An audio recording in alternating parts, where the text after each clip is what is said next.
Hockey's got the Survivor Series, which actually been the end to my 32nd birthday weekend, which first began with Twilight, which was relatively horrible.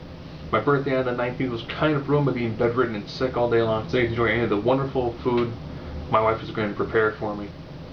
So no, this would be probably my most watched video. I want to tell my wife that, I do love her, I do appreciate everything that she does do for me. I'm supposed to have a phenomenal day of food, and I was kind of ruined by being sick all day long. And then we go right into Survivor Series, which ironically I think I had called every single match in this one. We'll start off with the curtain jerker match, which of course was Ziggler versus Morrison, not Ziggler versus Ryder. Apparently the crowd wanted to see Ryder as well. Ziggler of course retains, then Ryder comes down and attacks him. Not a bad opening match, could have been a lot better. The Lumberjill match between Beth Phoenix and Eve Torres. I'm glad that Beth Phoenix went over, and she went over big. Big. Off the turnbuckle, glam slam. Good to see. Worked well. Would it have made more sense to have had like a multiple Diva Survivor Series style match? Probably. Would have been better to see. Would have got more people involved in it. But again, the combination of Beth Phoenix and Natalya, it's Beth Phoenix winning, Natalya losing. I don't really know where they plan on going with this, but it's going downhill, it's going there fast. The only Survivor Series styles match, Team Barrett versus Team Orton. Like I said in my predictions, this one I really wanted to say, I think Barrett's got a direction to go with this. And Barrett's team did a very, very convincing job. Came down to Barrett and Rhodes surviving. Sin Cara got botched, and that's how he was eliminated. Beyond that, not bad, and they made Orton look undeniably just super incredible in this match. He came out probably looking the best of anyone inside this match. Sheamus being DQ'd by beating the crap out of Swagger with knees. It's good to show a more vicious side of Sheamus. Don't know where they plan on going with it though. Show and Henry. Show showed some absolutely phenomenal athleticism, hitting a turnbuckle elbow drop, a super kick. And of course, Show wins via DQ. Via DQ. After a low blow from Henry. Henry then goes to break Show's ankle again. Show gets out of it. Lays the crap out of Henry.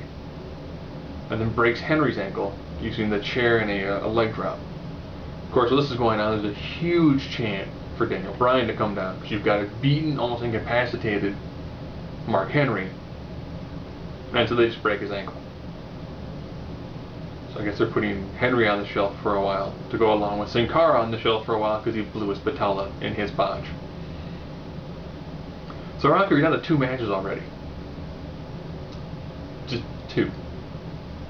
Alberto Del Rio and CM Punk. Because like I called it, there's only one direction for that belt to go after this match, and that's up. As CM Punk, for using the Anaconda Vice, is the new world champion, new WWE champion. It's like one of the best birthday gifts I could ever receive would be CM Punk being champion again.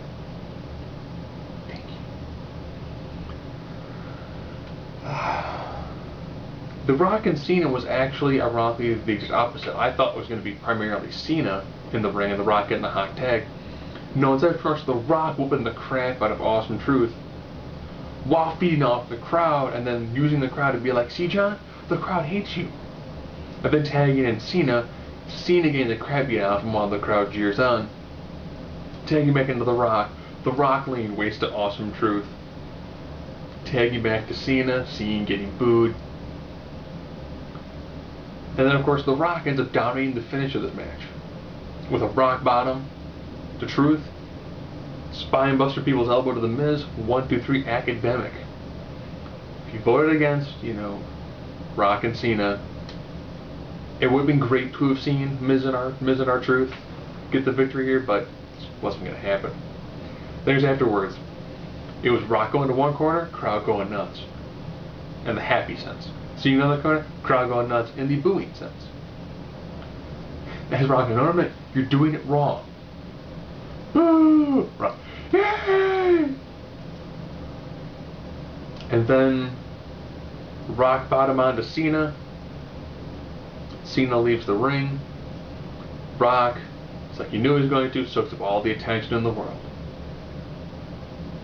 The ironic thing, as I was thinking about this, is that when Miz and Morrison were a tag team, everyone thought that Morrison was going to be the one to just rocket shot to the top. And if you notice when they first broke up, Morrison went really far to become ECW champion, had a really great feud with Punk, while Miz was kind of stuck in the middle. You know, with the US title runs and really kind of quagmired for a little while.